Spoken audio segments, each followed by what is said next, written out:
is Asher Zemmel, and I'm so excited to be speaking here today as your valedictorian for the class of 2022. Or at least, that's what I told my grandparents is happening today. So everyone, if you see them, play along. To my classmates, I'm so honored to be delivering a graduation speech to you all. Thank you for trusting me with this responsibility. And to the parents who are wondering who I am, I'm the one who your kid tells you is at a party, so you think it's okay to let them go. When I was selected to give this speech, I said I wanted to show my gratitude and appreciation to a school that has taught me so much over the years. A school that allowed me to come into my own as a student, a leader, and most importantly, a friend. And a school that has always pushed me to be my best self. Unfortunately, I go to Fieldston. I'm totally kidding, don't worry.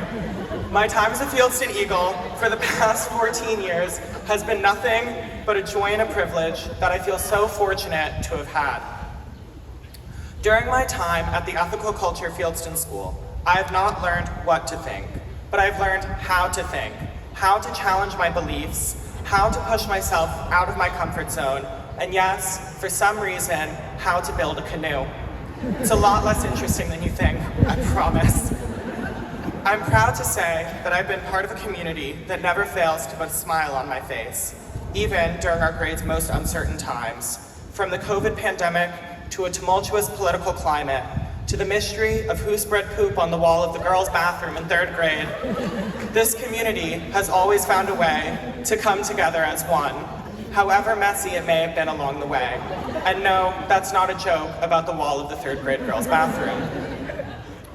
I do know, however, that none of this growth would have been possible with our fantastic teachers. There are so many wonderful teachers whom I would love to thank, teachers who shaped me into the individual that I am today and made it possible for me to even be able to write and deliver this speech.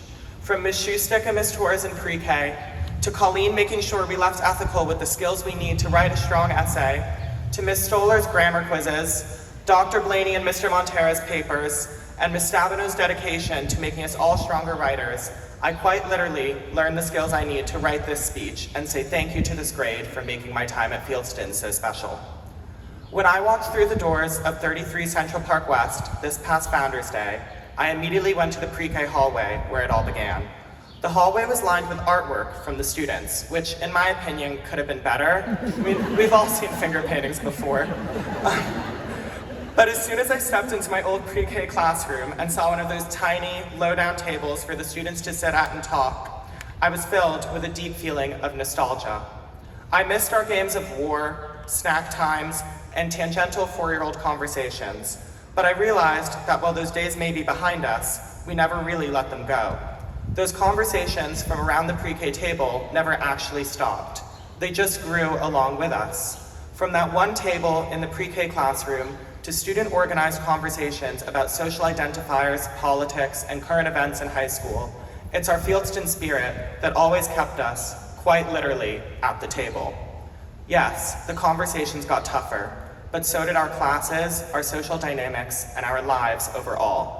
And to be honest, I don't think I'm ready to give up my seat at the table in the pre-K classroom just yet.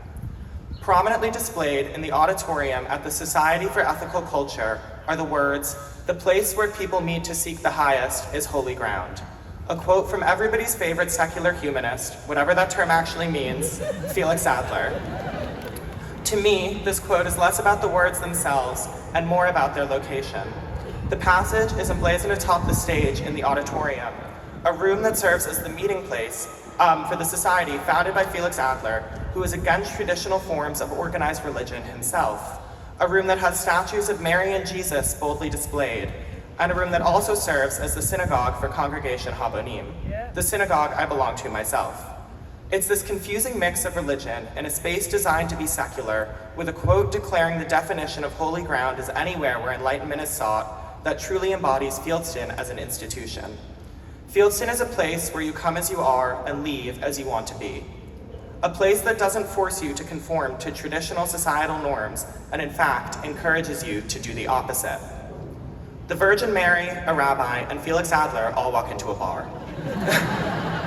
It sounds like the setup for a joke that might get me canceled, but really, it's just a display of the uniqueness of Fieldston.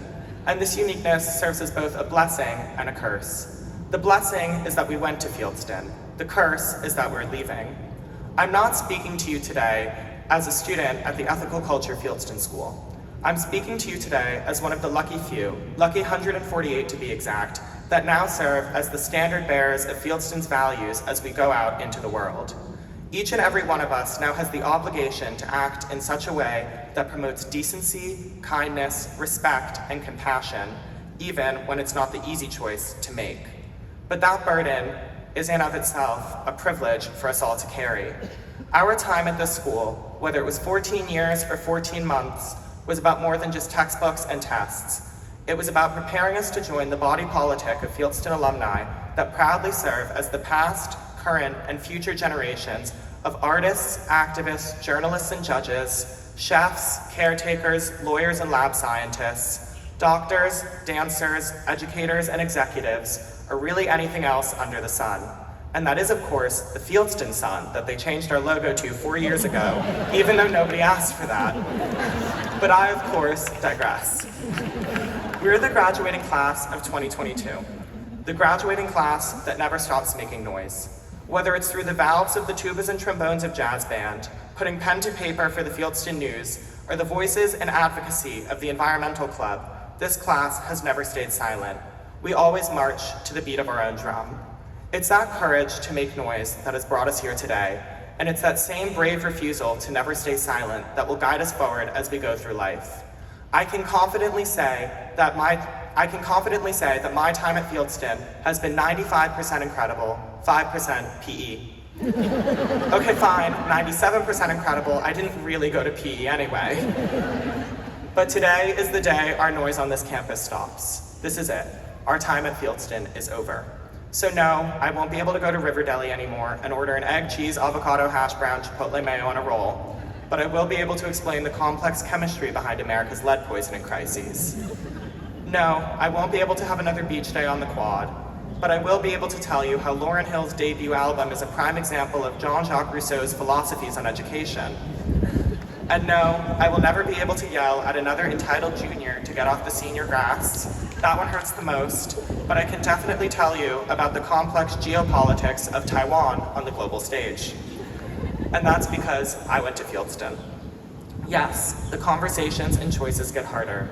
And yes, we have less oversight as we move on with our lives, but it's each of our individual responsibilities to hold ourselves accountable and make sure that every day we are choosing to stay true to our Fieldston values.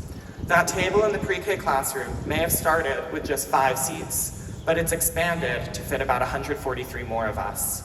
Going to Fieldston means that we've not only been taught that when it looks like there's no more room at the table, you pull up a chair for yourself and you don't look back.